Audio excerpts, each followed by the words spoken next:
Newsfeed Now. Coronavirus facts, not fear, begins now. Welcome into this Wednesday morning. Thanks for joining us for Newsfeed Now. I'm your host, Aaron Nolan. April 15th, right dead smack. Seems like in the middle of April. Seems like April's moving a little faster than March did. March was the longest year of my life, and it was only 31 days long. Good news is April is moving a little bit faster. Bad news is the cases of the coronavirus continue. There are 600,000 cases in the United States, 26,000 deaths. New York, New Jersey, Louisiana, California, and Michigan continue to be some of the hardest hit areas. Trending right now, it's all about the stimulus check. More than 80 million Americans could see a stimulus payment in their bank accounts today. But don't worry, if you don't get it, it's on the way. If you anxiously checked your account, didn't see any extra money in there, be sure to check throughout the day. The IRS has launched a tracking tool to allow taxpayers a way to see when their stimulus money will arrive and confirm how they want to be paid. Walmart is launching a pickup hour at select locations reserved for customers over 60, first responders, and higher risk customers. Employees are also following enhanced distancing and sanitation orders to help prevent the spread of the disease. Customers also don't have to sign for their order, and their purchases are loaded into their vehicle. All right, we talked about Michigan being one of the hot spots. Things are developing right now. Tensions are growing over the governor's stay-at-home order. Protesters are converging on Lansing, that's the capital, to show opposition. Operation Gridlock's what it's called. It was scheduled to begin at noon. It started a little bit early. Leon Hendricks, we had him with us yesterday. Leon joins us live now from the state capitol. Leon, what can you tell us of what is going on behind you?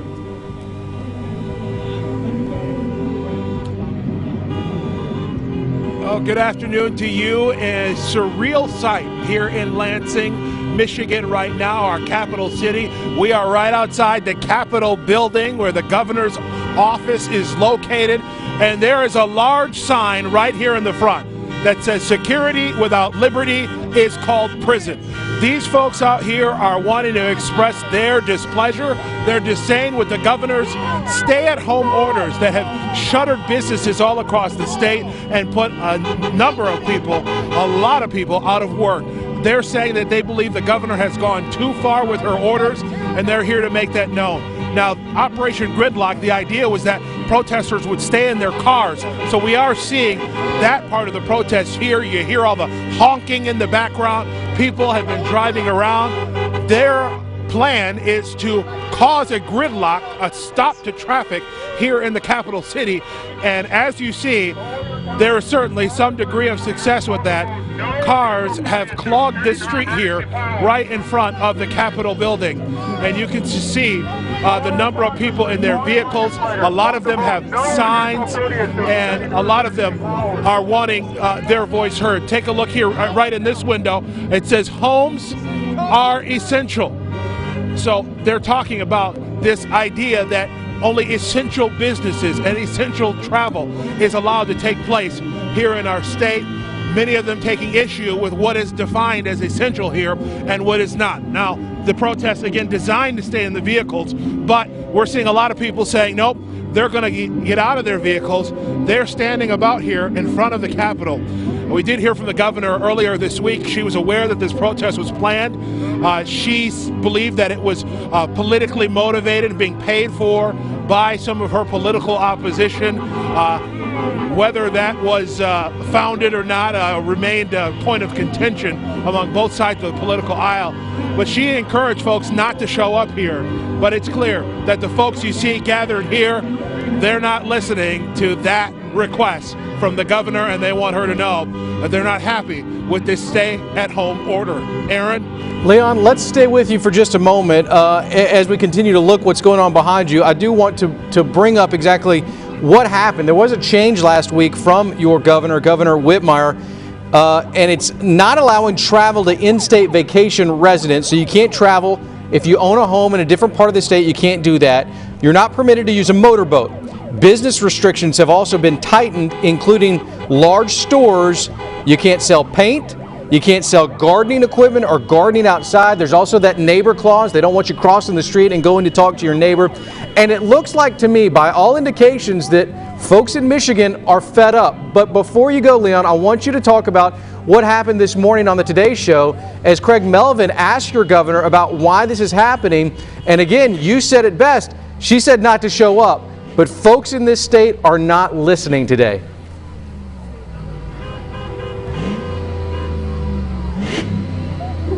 All right, at least the folks that we see out here aren't. Whether these folks represent the majority, of course, is up for a debate. There's certainly commentary on both sides of this. There are a number of people who think that this kind of protest is ridiculous, that it's exposing people to risk, and that they believe the governor is acting in good faith and acting in a way that is helping to keep Michiganders safe. But the folks that are gathered here feel that she has gone too far, that she's stepping on their rights with these executive orders.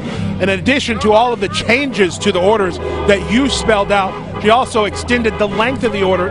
Initially here, we were told this was going to be a 3-week order, which a lot of folks questioned whether that was too small of a time frame. Well, now she had to extend it through May 1st, and these folks are saying enough is enough, and you can better believe if this order continues to grow in any way, I think we will see this opposition, this resistance also continue to grow. Back to you. Yeah, Leon, great point there. Despite what's going on there are other concerns there in Michigan that this protest is counterproductive to what we're trying to do and get rid of COVID-19. Leon, great reporting. Thank you for bringing it to us from both sides. Interesting stuff there happening in that part of Michigan. President Trump is pulling U.S. money from the World Health Organization over its handling of the pandemic. The president has been facing questions about whether he downplayed the crisis or ignored warnings from members of his own administration. Today, I'm instructing my administration to halt funding of the World Health Organization while a review is conducted to assess the World Health Organization's role in severely mismanaging and covering up the spread of the coronavirus. Many countries said we're going to listen to the WHO, and they have problems the likes of which they cannot believe. Let's go live now to Washington, D.C., get more from Jesse Tenor. Jesse, was this a surprise that funding would be pulled from the WHO?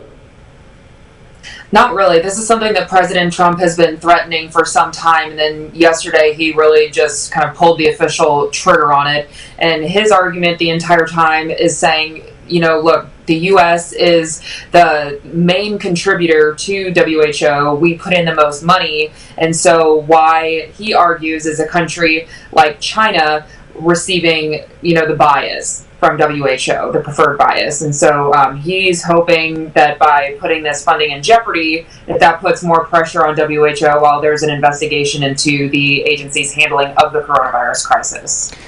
WHO now linked to China. I'm looking at online here, and I read something earlier today about the possibility that the Chinese government didn't really explain that human-to-human interaction could spread the coronavirus in the very early stages, maybe back in January when this whole started in Wuhan. Have you had a chance to read that, and what do you think folks in Washington are going to do with that knowledge now that it has come out over the past, I'm assuming, few hours? Yeah, I did get a chance to see that before we started talking, but it seems like, too, that I think the Associated Press, they were reporting this morning that top Chinese officials knew about things like the spreading between human and human contact and a lot of other information that would have been good public knowledge that was made into a report, but then it took about a week to get that information out to the public. And so people in Washington are definitely going to be very interested over this. Even though Congress isn't here, they're all at home. You still do see, though, this partisan divide where Democrats are criticizing the president for holding up funding during what they call a critical time for the WHO to be fully funded. But Republicans are continuing to defend the president, calling it the right move, especially with all of these new developments coming out of China. Jesse Tenor, thank you so much for reporting the headline she was just talking about and I alluded to from the Associated Press. China didn't warn public of likely pandemic for 6 key days. Much more on that definitely going to be coming out. Nursing homes and long-term care facilities are one of the hardest hit areas in our country. In Virginia, one nursing home has had at least 45 residents die. Doctors say more than half of the residents didn't go to the hospital, and now there are concerns more people will fall victim to the virus. Here's Sierra Fox. The deadly coronavirus continues to attack the most vulnerable here at Canterbury Rehabilitation and Healthcare Center in Henrico County. The death toll continues to rise. Breathing problem. Priority 1 response. That dispatch call has become all too familiar to paramedics rushing to Canterbury Rehabilitation and Healthcare Center in Henrico County.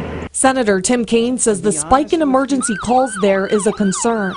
I think the lesson from Canterbury is if it can happen there, it could happen in any senior living facility. The unfolding COVID-19 outbreak at Canterbury is the worst of all nursing homes in the United States, with the highest death toll. The virus started spreading around the facility in early March. Dr. Danny Avula and the medical team knew the chance of survival was low for residents who tested positive. They had to decide if sick patients should be hospitalized or not. It really spurred on the question, does it make sense for elderly residents with lots of underlying health conditions who likely will not make it through COVID-19 to come here, for us to try to resuscitate them, for us to put them on a ventilator, and then ultimately to see them pass away? Dr. Avula says more than half of the residents with COVID-19 died at the facility and didn't go to the hospital, leaving many family members of those inside feeling helpless, left wondering if their relative is the next victim.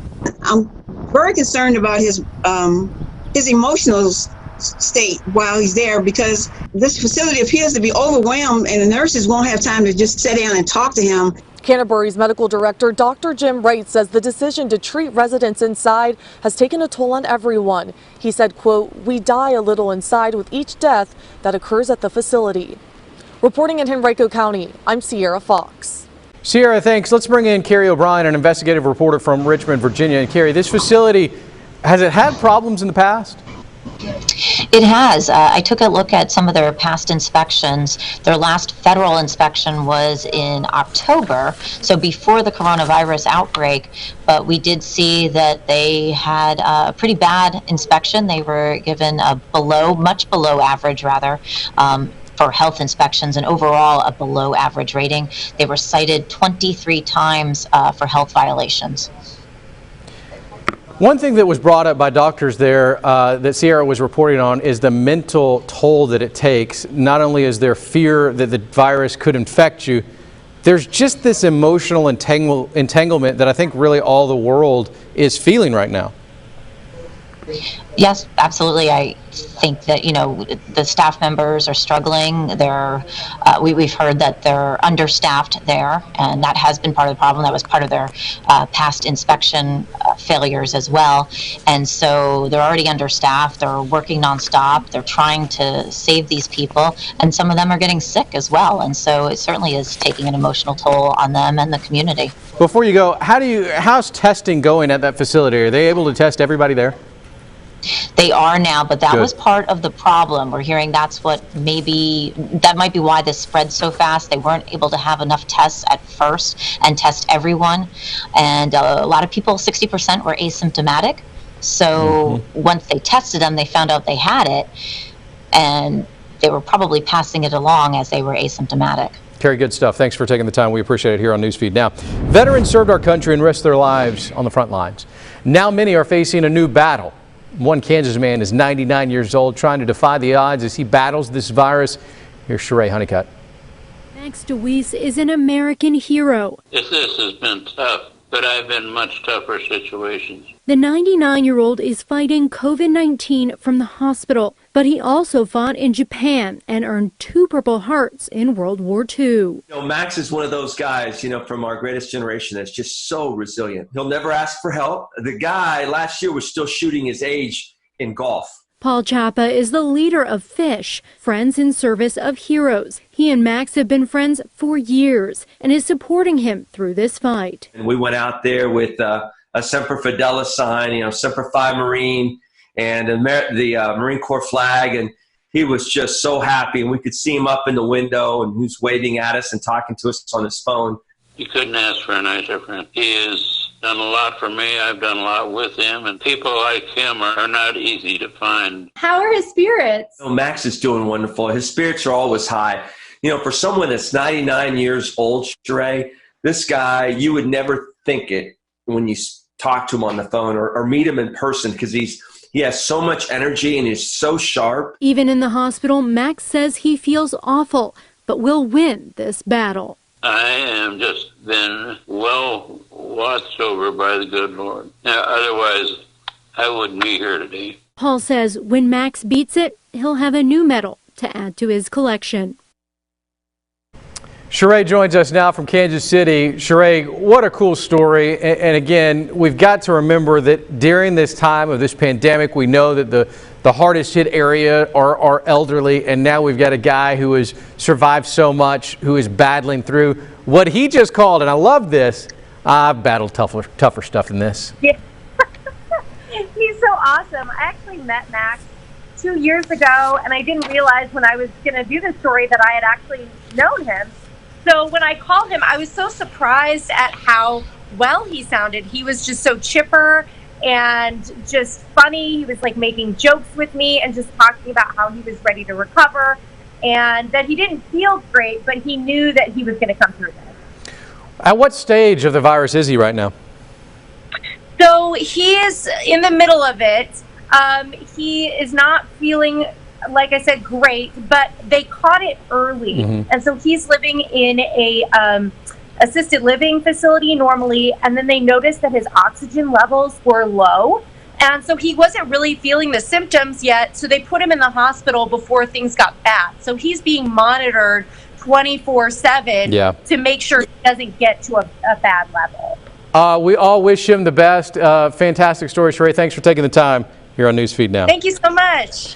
Cycling's most famous race going to be postponed Saturday, August 29th. It's going to run through the 20th of September. This is, of course, due to the pandemic. That means the race will not take place in its traditional slot. All right, so we're worried about sports. A lot of us are worried about sports. We've been waiting for something real to hit us, and I got some good news. Dr. Anthony Fauci speaks, and then America listens. Now he's talking about sports. And could sports return? He says yes, if two conditions are met. No fans in the stands and players only in hotels. Here's what he said on Snapchat. People are still holding out hope for some kind of abbreviated baseball season this summer. College football will start in late August, NFL right after that. Do you think those sports seasons are in jeopardy? Are we going to have college football this fall? There's a way of doing that. Nobody comes to the stadium. Put them in big hotels, wherever you want to play. Keep them very well surveilled, namely a surveillance, but have them tested like every week and make sure they don't wind up infecting each other or their family, and just let them play the season out. I mean, people say, well, you can't play without spectators. Well, I think you probably get enough buy-in from people who are dying to see a baseball game. And DJ Williams, former NFL football player for the Green Bay Packers. DJ, when you hear that there is hope that sports could return, what's your first thought? And it'd be fun. As a former athlete and as a fan of sports in general, watching the game from my couch, man, I'm kind of on the fence of how everyone would feel. So I'm very curious, and I hope it does happen. Because football, I couldn't imagine playing at Lambeau Field, negative 18 degrees without a fan in the stands. Like, it's almost like, what are we doing here? It's like a glorified practice, But, spectators would be able to watch from home, which would be very cool. Now, basketball, on the other hand, you and me, we go to the athletic club, not a player or not a fan in sight. And I still beat you. And get after it, you know what I mean? Even though you're pretty solid at horse, but overall, I think it would be really good for the spectators to be able to watch something like that. It's never been done before. Yeah. I think it would be pretty cool. LeBron James, I believe, came out and said, he doesn't want to play unless fans can attend the games because it's all about the fans. But just with the way things are nowadays and adjusting, his fans would love to watch him from a TV screen. Well, and that kind of leads into my next question for you, DJ. If it is all about the fans, doesn't it mean that we have to do something right now to give us all something, A, to do, and B, we need the hope, and I promise you, the adrenaline that you get from watching any type of sporting event, it's good for you. Oh man, it's amazing, and like I said, there's so many people that are just so dug and dived into sports. Their whole life is revolved around it. I mean, think about like the attitudes of people right here at Arkansas. You know, it's all about the Razorbacks. You know what I mean? And their day, depending if it's going to be good or bad, just depends on Razorback sports. So it'd be very awesome to see, but still, at the end of the day, as long as, you know, these players coming from all these different places go through the guidelines, make sure they're not going to pass something on to another player, and then that person goes back to their home state, and then, you know, another way of just, you know, continuing, you know, or actually sprucing back up the spread of the virus. If they can get all that contained and controlled, I think it would be pretty cool to see all that stuff. Would it be inconvenient for professional athletes who, I'm assuming, and you can correct me if I'm wrong, are poked and prodded quite a bit to be tested, as Dr. Fauci said, each week for the coronavirus? I mean, if the test nowadays, I'm assuming the most effective one, I'm not sure, are the nose swabs, which are it seems to be uncomfortable. Yeah, absolutely. I had a player post a video, Brandon Bostic. He was with me at Green Bay, and he says that it was miserable. But if you had to do that before each and every game, depending on how fast the results came back, yeah, it would be pretty annoying, you know what I mean? And if there are other ways to test that are still very efficient and close to being very accurate, I'm sure they wouldn't mind. All right. DJ Williams, thanks, buddy. Appreciate you taking the time here on Newsfeed. Now, I got to say, in my mental state over the last few days, I need this right now. We need something, whether it's NASCAR, whether it's baseball, golf, hockey, whatever it may be. I really believe that we need something right now. And I love the direction right now. Dr. Fauci saying that we can do it, absolutely, but let's follow these guidelines. So let's follow the guidelines to get the games back. The coronavirus has forced many of us to use technology to connect with people in ways we never have before. This past week, a unique experience inside an Ohio court helped a family grow. Here's Jerry Rachudia. It isn't something you see online every day. In fact, it's a first for Mahoning County probate judge Robert Russo. Therefore, this court is happy, ecstatic to grant this adoption. Meet Erin Rose Gambrell. She was born in August in Arizona. Her new parents, Megan and Matt, had adopted Erin's older sister, Allie, on Good Friday a year ago. When they discovered they could have a virtual adoption ceremony, they took advantage of it. We thought it was a good idea since everybody would still be able to see each other, and we didn't want to put off a happy occasion. Both parents are local attorneys. As it happens, the lawyer for the birth mother reached out to them since the couple had already adopted her other daughter, Allie. We had no hesitation for getting another child from this woman because... Matt, you remember that 16 years from today, okay? The equipment and software needed for the virtual hearings was purchased using an $11,000 grant from the Ohio Supreme Court. The judge admits the coronavirus pandemic is causing delays in many cases.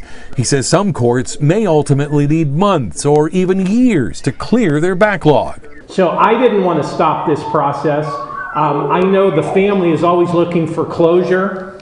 They want that finality. Russo says the new software could prove to be a silver lining of sorts. Adoption granted. Congratulations. In Youngstown, Jerry Ricciuti, WKBN 27 First News. Jerry joins us now from Youngstown, Ohio. Jerry, what a great story. And I got to ask you as a reporter, sometimes you need some stories of hope. That's absolutely right. You know, with all the we've seen with this pandemic, having something of hope, that truly touched my heart. Without a doubt. And look, adoption is one thing where I think that this person-to-person interaction is necessary, because in that courtroom, from friends that I know that have adopted to, you know, the movies that we've watched, it is such an emotional moment when you get a child and you realize that now you're a parent, either once again or you're a parent for the first time.